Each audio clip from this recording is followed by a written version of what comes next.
Hello, our listening friends. नमस्कार हमारे श्रोता मित्रों, Thank you for tuning in. कार्यक्रम में सम्मिलित होने के लिए धन्यवाद। If you are joining this broadcast for the first time, यदि आप पहली बार इस प्रसारण में सम्मिलित हो रहे हैं, we are nearing the end of a series of messages on the second epistle of Peter. तो हम पत्रस की दूसरी पत्री पर आधारित संदेश श्रृंखला के समापन की ओर बढ़ रहे हैं। In the last message, we began to look at chapter 3, verses 1 to 9. अपने पिछले संदेश में हमने 3 अध्याय के 1 से 9 पदों पर गौर करना प्रारंभ किया था। And in chapter 3, Peter tells us about the signs of the end of time. और इस 3 अध्याय में पत्रस हमें अंत समय के चिन्हों के बारे में बताता है। Peter tells us that while we must not trust false teachers who deny the Bible as the Word of God, पत्रस हमसे कहता है कि जबकि हमें उन झूठे शिक्षकों पर विश्वास नहीं करना चाहिए जो बाइबल को परमेश्वर का वचन मानने से इनकार करते हैं, but we must trust God and the Bible as His Word. परंतु आवश्यक है कि हम परमेश्वर पर और बाइबल को उसका वचन स्वीकार कर विश्वास करें। Our hearts must be stirred up for the Lord, and we must cling to the Scripture. हमारे हृदय प्रभु के लिए शुद्धि में रहें और हम वचन के साथ लिपटे रहें। He gives us several reasons. वो हमें कई कारण देता है।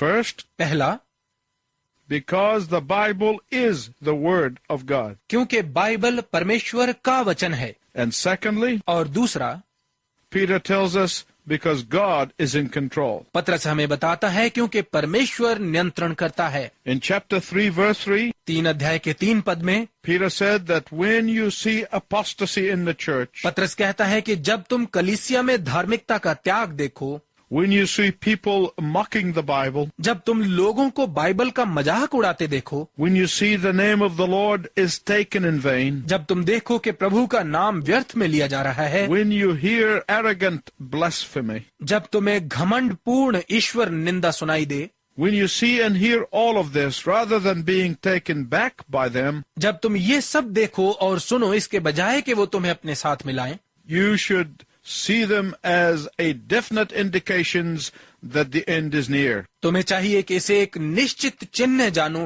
कि अंत निकट है। Peter tells us in verse 4 4 पद में पत्रस हमें बताता है that these false teachers, in order to ease their conscience, they will deny the coming of the Lord as a reality. कि ये झूठे शिक्षक अपने अंतःकरण को हल्का करने के लिए वो प्रभु के आगमन को सच मानने से इनकार करेंगे। They will deny the judgment of God. वो परमेश्वर के न्याय से इनकार करेंगे। In their scoffing attitude, they'll say something like this. अपने ठट्ठा करने वाले स्वभाव में वे कुछ इस तरह कहेंगे, People have been saying that Christ is coming back for a long time and he never came. लोग कितने लंबे समय से कहते आ रहे हैं कि मसीह वापस आ रहा है, लेकिन वो अब तक नहीं आया। Why does Peter call these people scoffers in verse 3? 3 पद में पत्रस इन लोगों को ठट्ठा करने वाले क्यों पुकारता है? Because they are deliberately ignoring the fact that God is separated from the universe. क्योंकि वो जानबूझकर इस तथ्य को नजरअंदाज कर रहे हैं कि परमेश्वर सृष्टि से अलग है। Indeed, he is above the universe. सचमुच वो सृष्टि से ऊपर है। He is in control of the universe. वो सृष्टि का नियंत्रण करता है। And earth and heaven are only held together by the power of his word. और धरती और आकाश उसके वचन की शक्ति के द्वारा एक साथ स्थापित किए गए हैं। Peter reminds us of who God is. पत्रस हमें स्मरण दिलाता है कि परमेश्वर कौन है, That God is the creator of all things. कि परमेश्वर हर चीज का रचयिता है। He said, remember the floods? वो कहता है बाढ़ याद है, God did it once and he will do it again. परमेश्वर ने एक बार वैसा किया था और अब वो फिर करेगा। Scoffers pride themselves in their knowledge and in their scientific theories. ठट्ठा करने वाले अपने ज्ञान और अपने विज्ञान सिद्धांतों के कारण खुद पर घमंड करते हैं। But God permits the volcanic eruptions and the earthquake to demonstrate his power. परंतु परमेश्वर ज्वालामुखी विस्फोटों और भूकंप के द्वारा अपनी शक्ति को दिखाता है। What about the rain? तो बारिश के बारे में क्या है? Who could ever stop the rain? बारिश को कभी कौन रोक सकता है? Now, my listening friends, I want to tell you something very important. अब मेरे श्रोता मित्रों, मैं आपको कुछ बहुत ही महत्वपूर्ण बात बताना चाहता हूँ। If God did not intervene millions of times each day in our lives, यदि हमारे जीवनों में प्रत्येक दिन परमेश्वर लाखों बार दखल न देता, we wouldn't have a chance to survive. तो हमारे पास बचने का एक भी अवसर न होता। Scoffers pride themselves in their knowledge and they scoff at God. ठट्ठा करने वाले अपने ज्ञान पर घमंड करते हैं और परमेश्वर पर हंसते हैं, And God may let them get away with it for a while. और शायद परमेश्वर कुछ समय तक उन्हें ऐसा करने भी दे। Why? क्यों? In order to give them a chance to change their minds and turn to Him. उन्हें अपना मन फिराने और उसकी ओर लौट आने का अवसर देने के लिए। But then ultimately they will have to face Him in the day of judgment. परंतु फिर अंततः न्याय के दिन उन्हें उसका सामना करना ही पड़ेगा। God's word formed the heavens and the earth. परमेश्वर के शब्दों ने आकाश और धरती को बनाया। God spoke and they came into being. परमेश्वर बोला और ये अस्तित्व में आ गए। And we are one word away from the destruction of heaven and earth. और आकाश और धरती के विनाश से हम केवल एक शब्द की ही दूरी पर हैं। In verse 6, Peter says God is not only the creator, 6 पद में पतरस कहता है कि परमेश्वर केवल सृष्टिकर्ता ही नहीं है, but He also has the power to bring judgment about. परंतु उसके पास दंड लाने की भी सामर्थ है। God can even destroy that which He created. परमेश्वर उसे भी तबाह कर सकता है जो उसने खुद रचा।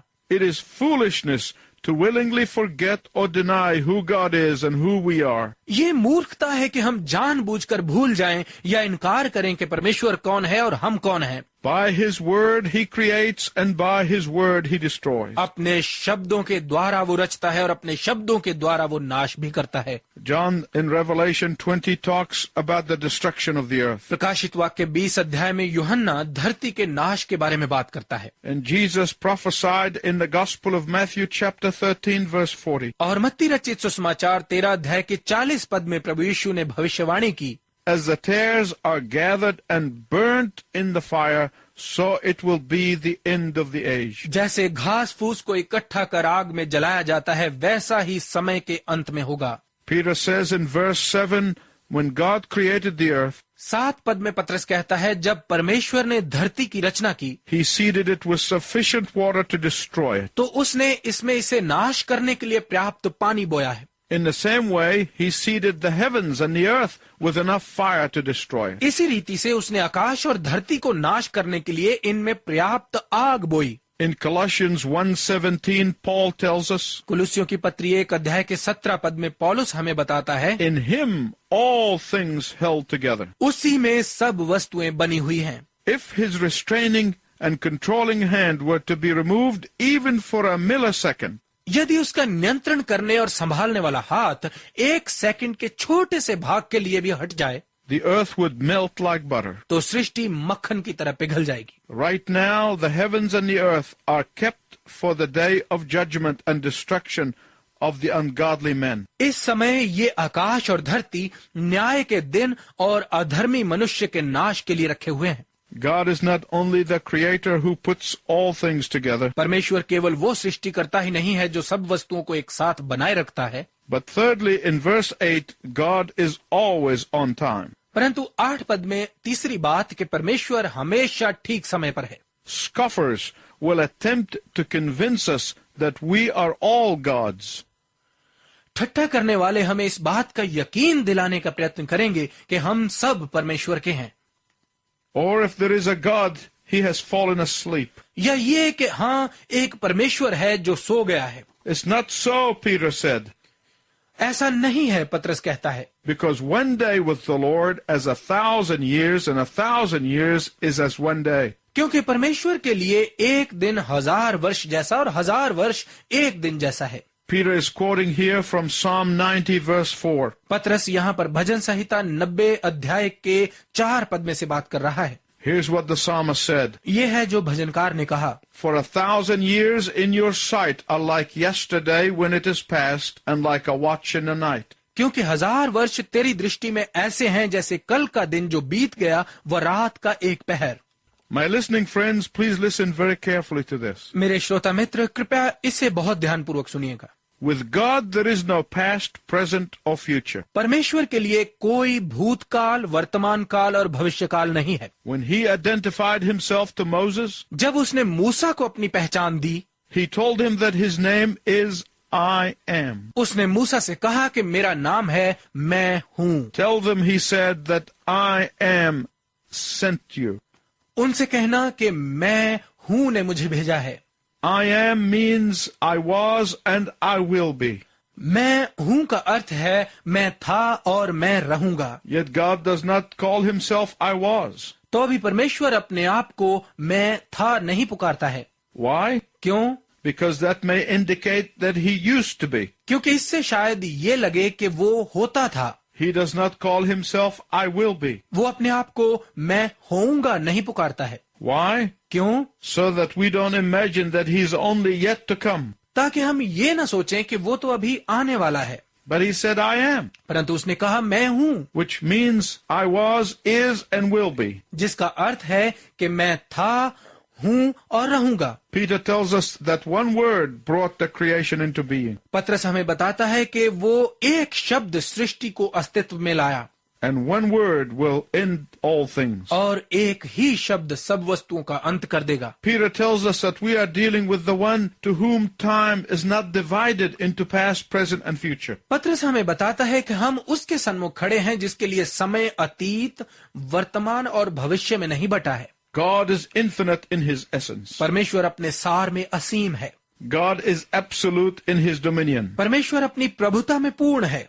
God is ultimate in his power. परमेश्वर अपनी शक्ति में अनोखा है। God is transcendent in his glory. परमेश्वर अपनी महिमा में श्रेष्ठ है। You might imagine it this way. आप इसकी कल्पना इस तरीके से कर सकते हैं। If you get on a boat on the furthest northern point of a long river and travel southward, यदि आप एक लंबी नदी के बिल्कुल उत्तरी भाग से नाव पर चढ़कर उसके दक्षिण की ओर जाएं, it will take some time before I get to the mouth of the river. तो मुझे नदी के मुहाने पर पहुंचने में कुछ समय लगेगा। When I'm halfway, जब मैं आधे रास्ते में हूं, somebody else sails off right at the beginning point where I started. तो एक और व्यक्ति जहां से मैंने शुरू किया था वहीं से वो भी यात्रा शुरू करता है, leading the same direction, southward. उसी दक्षिण की ओर जिस ओर मैं जा रहा हूं। And when the second person is halfway, और जब ये दूसरा व्यक्ति आधे रास्ते में है, a third person begins the journey. तो एक तीसरा व्यक्ति यात्रा प्रारंभ करता है। But in space, a powerful satellite can see the entire length of the river. परंतु अंतरिक्ष में एक शक्तिशाली उपग्रह नदी की पूरी लंबाई को देख सकता है, From one end to the other. एक छोर से दूसरे छोर तक। It can see all three boats. ये तीनों नावों को देख सकता है, The one near the mouth, एक जो मुहाने के पास है, the one near the middle, एक जो मध्य के निकट है and the one at the beginning. और एक जो अभी शुरू में है। That is how life is. जीवन इसी तरह से है। God sees it all in full view. परमेश्वर इसे पूर्ण रूप से देखता है, Beginning, प्रारंभ, middle, मध्य and end. और अंत। We see it in stages, हम इसे अलग अलग देखते हैं, but he sees it in full. परंतु वो इसे एक साथ पूर्ण रूप से देखता है। And that is why a period of 1,000 years is like a day for him. और इसी कारण 1000 वर्ष का समय उसके लिए एक दिन के समान है, Because the Lord sees it all in front of him. क्योंकि परमेश्वर ये सब कुछ अपने बिल्कुल सामने देखता है। And only he knows when he will interrupt the flow of history. और केवल वही जानता है कि कब वो इतिहास की धारा में रुकावट डालेगा। And he will end the world as we know it. और जैसे कि हम जानते हैं वो संसार का अंत करेगा। In verse 9, Peter tells us 9 पद में पत्रस हमें बताता है that God promised to end the history of the ungodly people with judgment. कि परमेश्वर ने वादा किया है कि वो भक्तिहीन लोगों के इतिहास का अंत न्याय के साथ करेगा। And God will keep his promise. और परमेश्वर अपने वादे को पूरा करेगा। If it appears to us that there is a delay, यदि हमें ऐसा लगता है कि देर हो रही है, it does not mean that God is unfaithful to his promise. तो इसका ये अर्थ नहीं है कि परमेश्वर अपनी प्रतिज्ञा में अविश्वसनीय है। It is only because he is patient. ये केवल इसलिए है क्योंकि वो धैर्यवान है। God longs for no one to perish. परमेश्वर किसी के लिए नहीं चाहता कि वो नाश हो। God desires that all should come to repentance. परमेश्वर की इच्छा है कि सब पश्चाताप करें। God purposely extends the years of grace. परमेश्वर उद्देश्य पूर्वक अनुग्रह के वर्षों को बढ़ा रहा है। Why? So that men and women have every opportunity to be saved. क्यों? ताकि पुरुष और स्त्री के पास बचने का हर अवसर हो।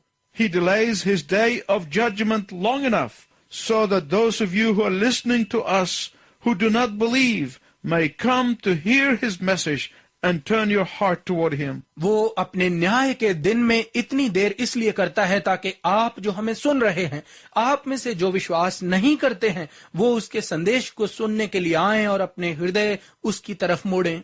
Jesus is welcoming you right now. यीशु इसी वक्त आपका स्वागत कर रहा है। He is ready to forgive you your sin वो आपको आपके पाप क्षमा करने के लिए तैयार है and assure you of heaven right now. और इसी वक्त आपको स्वर्ग का आश्वासन देने के लिए। Will you come to Him? क्या आप उसके पास आएंगे? He is waiting for you. वो आपकी प्रतीक्षा कर रहा है। But then there are some of you who are listening who are believers. परंतु फिर आप जो सुन रहे हैं, आप में से कुछ विश्वासी हैं। God has a plan for your life and He wants to use you before He returns. परमेश्वर के पास आपके जीवन के लिए एक योजना है और वो वापस आने से पहले आपको इस्तेमाल करना चाहता है। I want to illustrate this by telling you a story as I conclude. मैं समाप्त करते हुए इसका उदाहरण आपको एक कहानी बताकर देना चाहता हूँ। There was a man of God who was used of God to bring thousands and thousands to the foot of the cross. परमेश्वर का एक जन था जिसे परमेश्वर ने हजारों हजार लोगों को क्रूस के चरणों में लाने के लिए इस्तेमाल किया। When he was a young man and in his final year as law student, जब वो नौजवान था और अपनी कानून की शिक्षा के अंतिम वर्ष में था, he was sitting in a village law office. वो एक गांव के कानून कार्यालय में बैठा था। It was very early in the morning, ये बहुत सुबह का समय था and he was sitting alone when he heard the Lord speak to his heart. और वो अकेला बैठा था कि तभी उसने प्रभु को उसके हृदय के साथ बात करते हुए सुना। What are you going to do when you finish your course? अपनी पढ़ाई खत्म करने के बाद तुम क्या करोगे? He answered, put out the shingle and practice law. उसने कहा, बाहर एक तख्ती लगाकर वकालत करूंगा। Then what, says the Lord? उसके बाद प्रभु ने कहा, He replied and said, get rich. उसने उत्तर दिया और कहा, अमीर बनूंगा। Then the Lord spoke to him again and said, then what? फिर प्रभु फिर उससे बोला और कहा, और उसके बाद? He said, I'll retire. उसने कहा, सेवानिवृत्त हो जाऊंगा। And the Lord said another time, then what? और प्रभु ने फिर कहा, उसके बाद? He said, I'll die. उसने कहा, मेरी मृत्यु हो जाएगी। Then the Lord said to him again, then what? फिर प्रभु ने एक बार फिर उससे पूछा, और उसके बाद? And the words came out of his lips with trembling. और उसके कांपते हुए होंठों से शब्द निकले, Then the judgment. फिर न्याय होगा। At that thought, the young man left the office. इस विचार के आते ही वो नौजवान कार्यालय से निकला। He went into the woods and he knelt and he prayed. वो जंगल में गया और घुटने टेक कर प्रार्थना की। And as he prayed, he saw himself at the judgment seat of Christ. और प्रार्थना करते हुए उसने खुद को मसीह के न्यायासन के सामने पाया। He saw that he had spent his life in a self-centered, self-serving way. उसने देखा कि उसने अपना संपूर्ण जीवन आत्म केंद्रित और अपनी ही सेवा में बिताया था। And he had not spared a thought for his eternity. और उसने अपने अनंत काल के बारे में एक बार भी नहीं सोचा था। He came out of the woods a changed man. वो एक बदला हुआ व्यक्ति बनकर जंगल से बाहर आया। And after a long struggle with the question of the purpose of life, और जीवन के उद्देश्य के प्रश्न पर लंबे समय तक संघर्ष करने के बाद he dedicated his life to the preaching of the gospel. उसने सुसमाचार के प्रचार के लिए अपना जीवन समर्पण किया। And he became an effective instrument to God's purpose. और वो परमेश्वर के उद्देश्य के लिए एक बहुत ही प्रभावपूर्ण साधन बना। Let me ask you, my listening friends, as I conclude, समाप्त करते हुए मैं आपसे पूछता हूँ मेरे श्रोता मित्रों, have you spared a thought for your eternity? क्या आपने एक बार भी अपने अनंत काल पर विचार किया है? So that you may know where you'll be on the day of judgment? ताकि आप जान लें कि न्याय के दिन आप कहाँ होंगे। It is my prayer that you would not go to sleep today until you answer this question. ये मेरी प्रार्थना है कि जब तक आप इस प्रश्न का उत्तर ना दें, आप सोए नहीं। And until next time, I wish you God's richest blessing. अगले समय तक मैं आपके लिए परमेश्वर की उत्तम आशीष की कामना करता हूँ।